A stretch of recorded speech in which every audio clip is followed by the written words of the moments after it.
Nagbabalik na naman ang inyong tagapaglingkod ng mga balita at pawang katotohanan lamang. Naging mainit nga no sabihin sa mundo ng social media. Talaga naman na hindi na makakawala itong sikuting ng Norte dahil sa patuloy niyang kabalbalan na ginagawa sa bansang Pilipinas ay ngayon nga ay talagang marami na nag-aalboruto at handa na talagang tugisin itong sikuting ng Norte at panagutin sa kanyang mga kasalanan.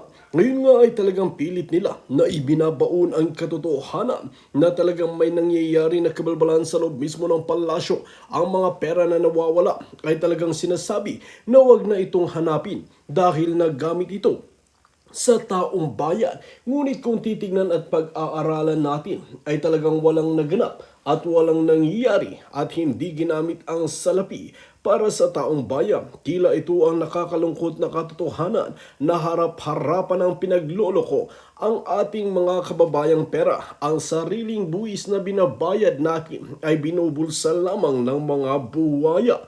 Well mga kaibigan, para nga sa karagdagang impormasyon, panoorin nga natin ang buong video. At kung bago ka lamang sa aking channel, huwag kalimutan i-click ang subscribe button at notification bell para lagi kang updated sa ating mga bagong video. At para sa sulit viewers natin dyan, maraming salamat sa walang sawang pagsuporta. Fear will be our ally already. Nakikita namin, takot kayo eh. Siga-siga kayo? Ha? Kayo ba, ganyan ba yung Gulayat? Konti lang palang takot din pala kayo. Natatakot kayo na malaman ng taong bayan. Bakit? Kasi takot kayo sa taong bayan. Pagka tumayo ang taong bayan, patay kayo eh. Lalo na kung armado ang taong bayan. Na? Pagka nag-decide, isang gising yung taong bayan, wala na tayo asahan sa AFP at sa PNP eh. Paano kung rin tayo, bambuhin tayo? Kaya nga eh. Kaya mag-aarmas tayo. Ganun ang utak ng mga taong bayan. Mga nakakausap ko. Hindi nyo mapipigil. Paano kung may pumasok na CPP, NPA, NDF? Gulpihin natin, sasabihin ng iba. Yun yung sinasabi ng iba. Kasi tinatanong ko yan eh. Paano yan? Mag-aarmas kayo. Mag-aarmas kayo, lulusob kayo. Paano kung kunyari, sorry Makati, yung ng aso yata eh. Paano kung kunyari yung kayo, yung kayo ng mga CPP, NPA? Pagka nakakita kami na hindi kasama dyan, bambuhin namin, yun ang sabi. Gulpihin namin, kulatain namin. Paano kung manggulo, manghagis ng molotov yung mga CPP, NPA? O desunog kami, okay lang. Pero pagka nahuli namin yun, putang inang patayin namin yun. You see, ganun kaano na eh. Mali yung basa kasi ng mga intel. Mali yung basa nitong mga strategist, tacticians ng Malacanang. It is very volatile right now. Anytime a revolution will spark. And you are now creating a situation where the Senate, the Philippine Senate, will be the spark of a revolution. Konti pa, sige pa, konti na lang, konting-konti na lang, feel na. And the Senate, ifo-fault nyo ba yung Senate? Na under SP Cayetano na gusto nilang habulin yung pananagutin yung mga nagnakaw. Now, meron dyan, may mga pinalamanan dyan, ganyan.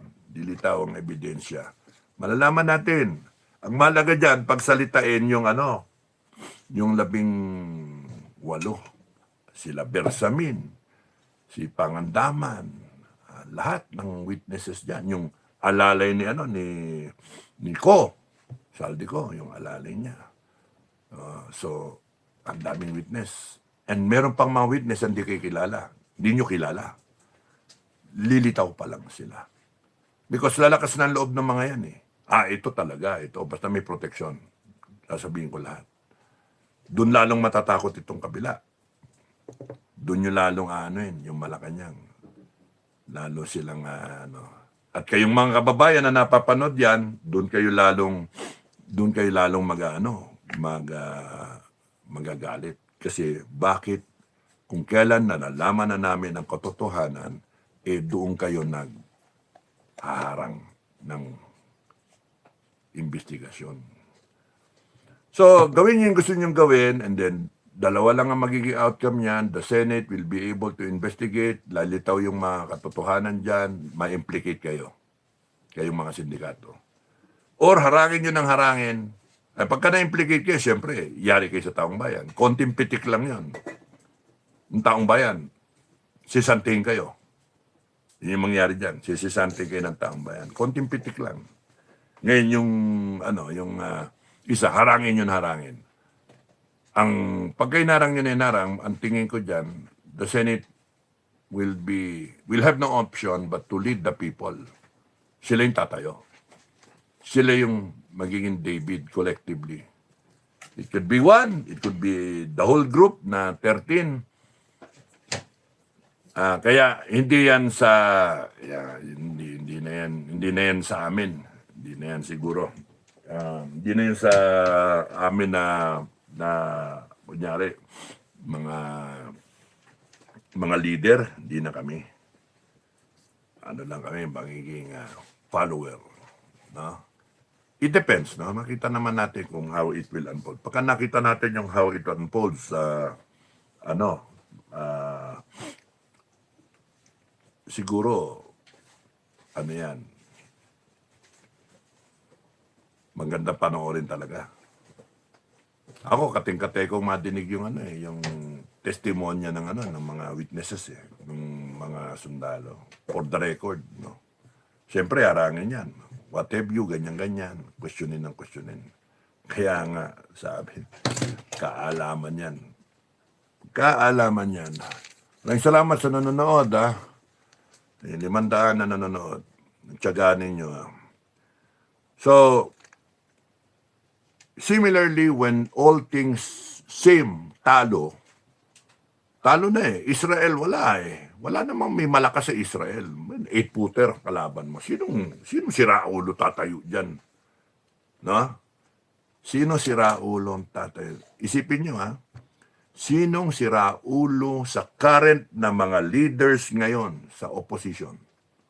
Sa pro-Duterte leaders or do sa pro-people na mga leaders? Sino ang siraulo dyan tatayo na babanggain ang administration? Lahat ng institusyon, AFP, PNP, NBI, Congress, Senate, Justice, the law. Sino dyan ang matapang at tatayuan ang mga kababayan natin? At, magsabi kayong pangalan, no? Magsabi kayong pangalan. Excuse me, huwag niyo patayo si Inday. Hindi pwedeng tumayo pa si Inday. Tatayo yan sa takdang panahon. You cannot expect Inday Sara to lead. Sabi ko nga shame on us. Shame on you, shame on us na turo mo. Ikaw dapat Ikaw ang next in line. Ikaw ang spare tire. Ikaw ang tumayo. It doesn't work that way. May delikadesa din yung tao. Makikinabang siya pag siya tumayo Ang dapat, kayong mga kababayan ang tumayo. O sinong isa sa atin ang tatayo, o sino sa grupo natin ang tatayo. Para ipaglaban. Ang problema, turo ng turo, ikaw. Pero pagka nandyan na, wala kayo. Kaya, ganun Pero, ang masasabi ko lang dyan, kung sino ka man, o kung sino man kayo na grupo, no? Natatayo, you don't need anyone else. You only need God by your side. Imagine, suporta na lang yung taong bayan Suporta na lang Israel Army. Si David ang tumayo. Walang gustong tumayo. Si David ang tumayo. Tirador lang ang hawak niya. 5 yung bala niya. Kumuha siya ng bala. I don't know what was happening inside his head. Ano iniisip niya? Sinabi niya siya yung lalaban. Binibigyan siya ng armor. Malaki masyado para sa kanya. 12 lang siya Yung armor na mabigat, very clumsy. Hindi siya makagalaw. Bigat. So, tinanggal niya yung armor. Yung shepherd boy, kung ano yung suit niya, kung ano yung uniform niya sa pagpapastol, yun yung suit niya. Binibigay sa espada, ayaw niya. Enough na yung tirador niya. Imagine the faith in God of this 12-year-old boy. Walang experience na military. Walang experience na military. 4 yung kapatid niya military.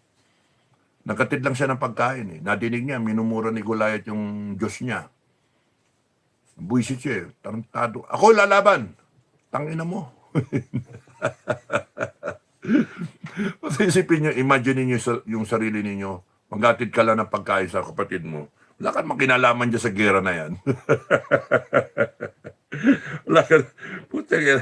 Wala ka kinalaman dyan sa gera na yan, biglang nadinig mo lang tarantado to, naghihirap yung aping-api yung Israel, etc. Gustong sakupin itong Philistines.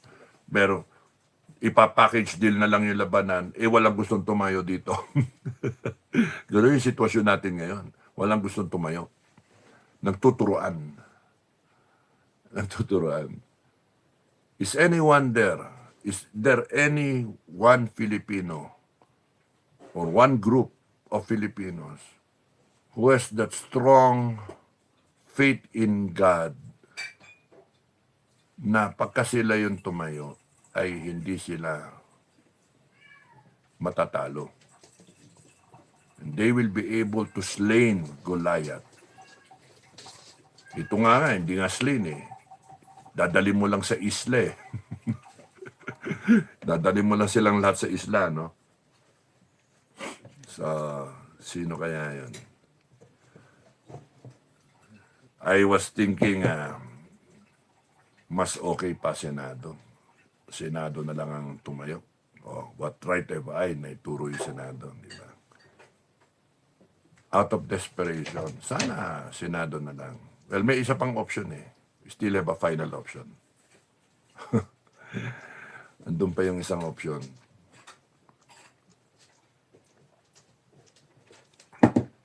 Excuse me. Lumamig ah. So, kating-kating na, no? Kating-kating. Kayo, kating-kating na ba kayo? Kaya sinasabi ko lagi ko stress. 5-5 kayo. Organize, 5-5. SFGF, 5-5. No? Kung sobra sa 5, fine, 7. Ganon.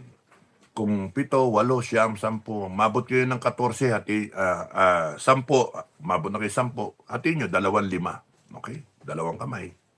Left, right, ganon. 5-5 lang. Isa sa gitna, dalawa sa harap, 2 sa likod. You all cover each other, no?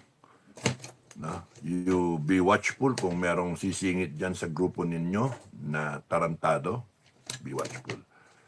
And then, you protect each other. You protect everyone. Kayong 5. Hindi. Okay lang putulin lahat yan, daliri na yan, 5 na yan. Oh. Okay lang yan. Hindi yung isa lang naputol, isa lang nalagas. Okay lang yung 4.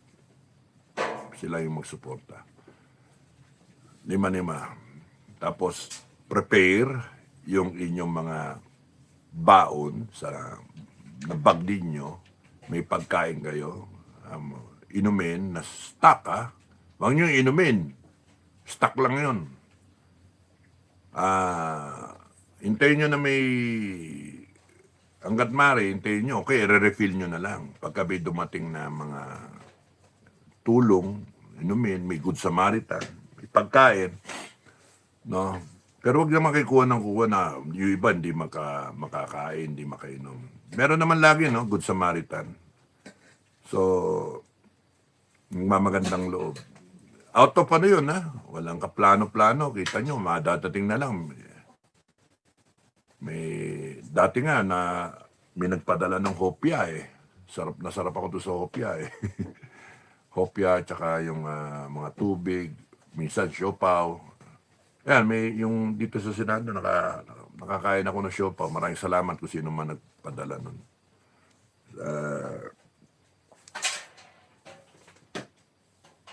Kung meron kayong baon, at least, meron kayong self-reliance, meron kayong emergency ba? Ang inyong kakainin one time. Ngayon, kung social kayo, ako, kagaya ako, social na ranger, ay magbaon ako ng ng masarap na chichirya, mga mani, mixed nuts para yung rayuma, no? Mga mixed nuts o kaya yung mga favorite ko, babaunin ko, dadaan lang ako 7-Eleven, biling ko lahat, lagay ko sa pake. Tapos, okay na ako. Pagka nakakaya naman kumain kasi yung mga kasama mo wala. Pagka nasa loob ka na CR, shabby.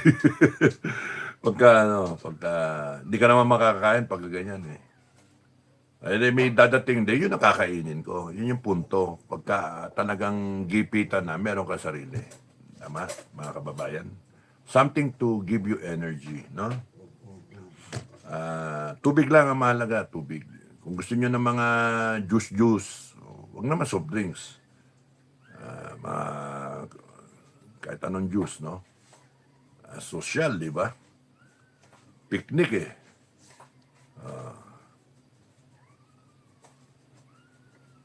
magbaong kayo ng martilyo. Ice pick. Kasi may baong kang gatas, ice pickin mo ganyan, di ba? Para, bakit may ice pick? Pagka matapang kayo sasaksakin ko yung mga tarantado dyan.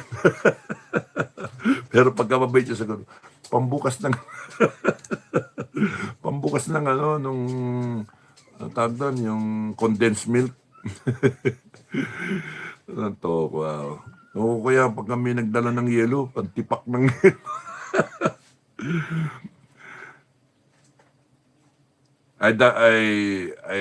I'm really thinking na it is very possible that the Senate, the majority 13 will run out of options o mapipikon, and then they will be the ones to walk out of the Senate because binababoy talaga. And then pagdating doon nila i-hold yung Senate ng taong bayan. Hearing ng taong bayan. Blue ribbon ng taong bayan. Grabe yun. Hanip yun. Wala talagang yun. O kaya yung Senado mismo mag-lead ng Philippine Revolution. Grabe yun. Hindi mapigil yun.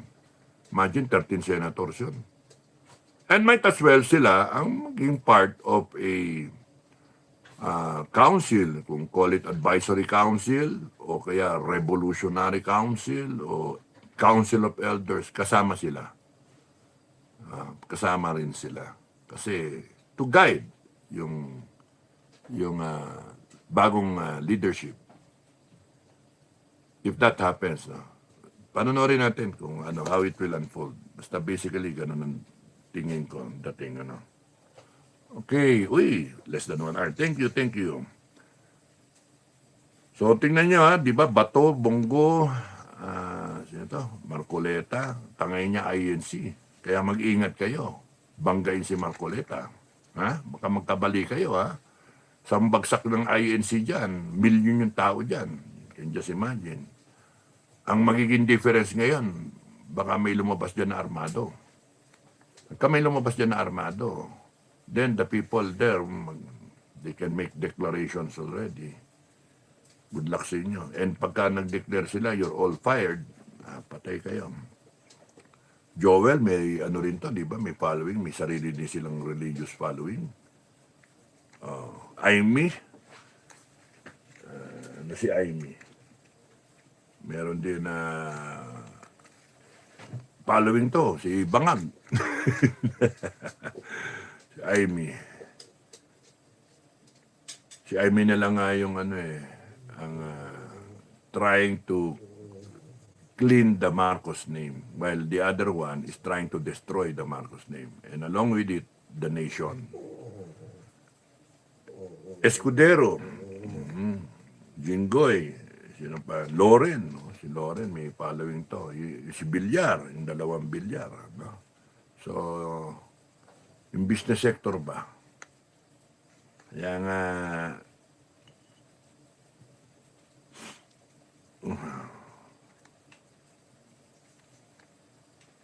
Sino pa? Kung titignan ninyo, credible naman tong 13 eh. So, solid lang dapat sila. Solid lang dapat sila. Huwag ma-pressure. So, either David will come out or a group of people will come out or all of you will come out. It's just a matter of kung sino ang naniniwala sa langit that what they're doing is for God, country, and people. Walang takot eh. Kahit Goliath ang kalaban. Walang takot. Kahit kaharap niyo yung Arba. No? Pag gugulat kayo, magiging kakampi pa ninyo yan eh. Magulat kayo, magiging kakampi niyo. And then we can always summon kung alanganin. We the sovereign Filipino people can call upon all the reservists. You don your uniforms, you go out, wear your white ribbon. Bawat tao magdala kayo ng puting ribbon. Bigay nyo sa mga tao na makakaharap ninyo. Kung ayaw nila suot, that tells you, hindi sila kakampi.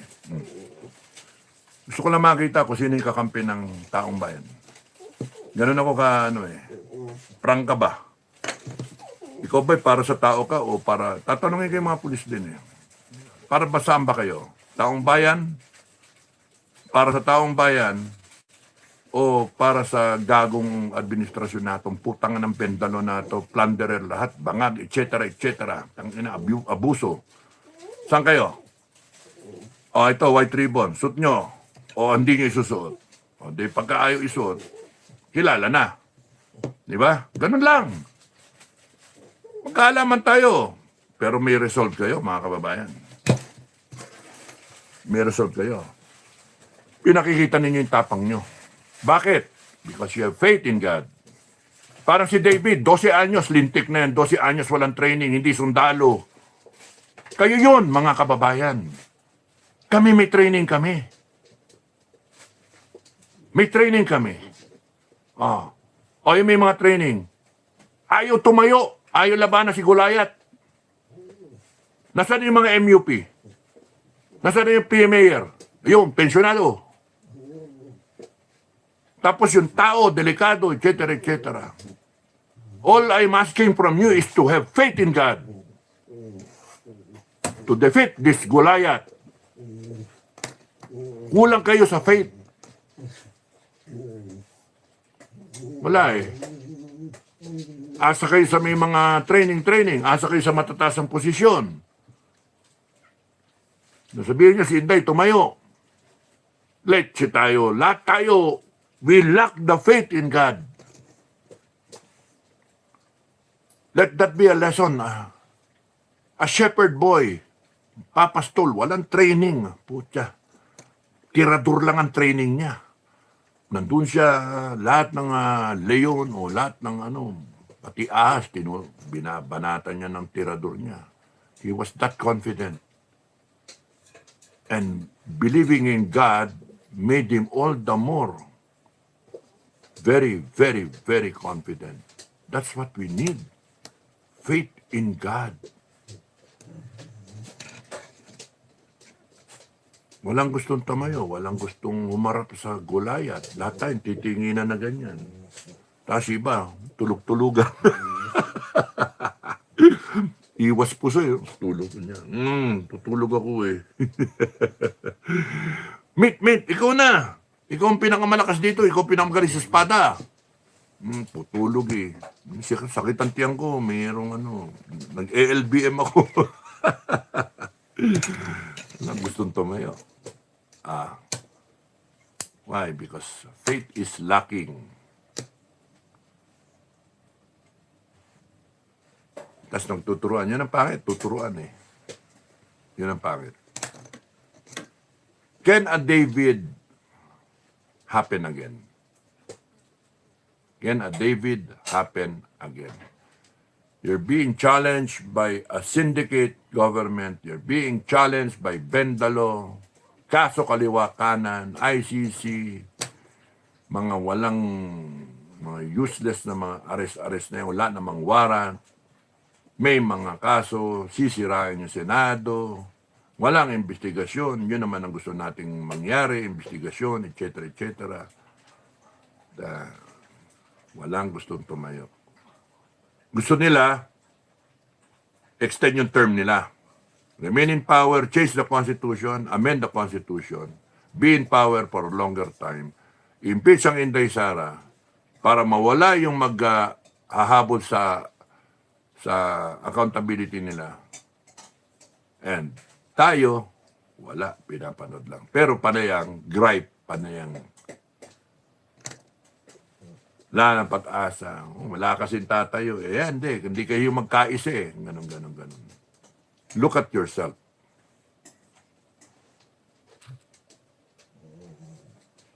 Look at yourself.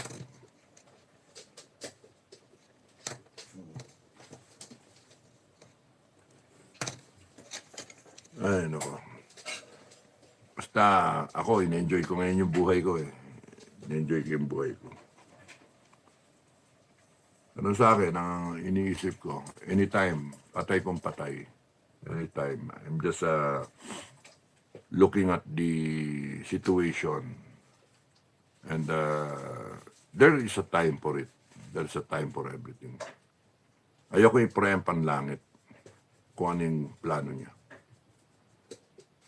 Let God be the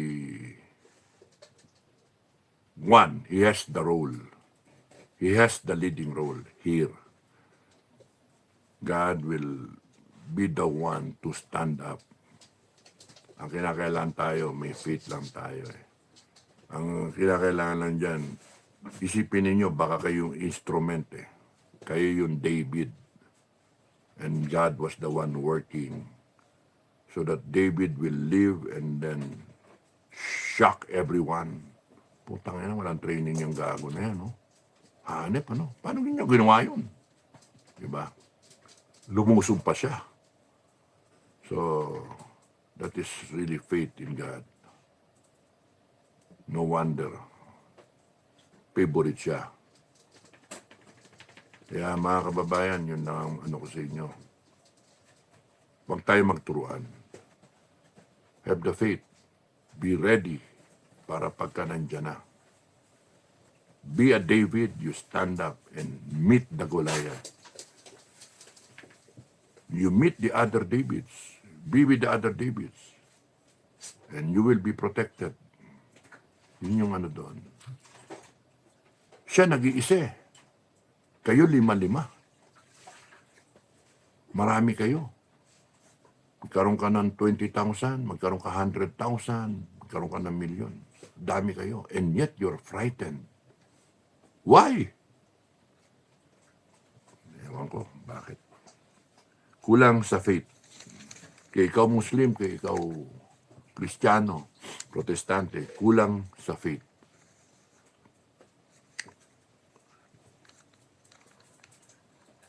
So the Senate can be the one to spark the revolution. The Senator, Majority 13, can well be the spark of a Philippine revolution. Depende. Malaman natin how this will come out, how this will unfold. Yung mga sindikato magkakamali talaga. Kaya hindi na alam yung ginagawa nila eh. Kasi panic eh. When you are in panic, you do anything and everything. When you are in panic. Kaya nga, di ba, pag kayo nagpapanik, ang dapat dyan, relax, count 1, 2.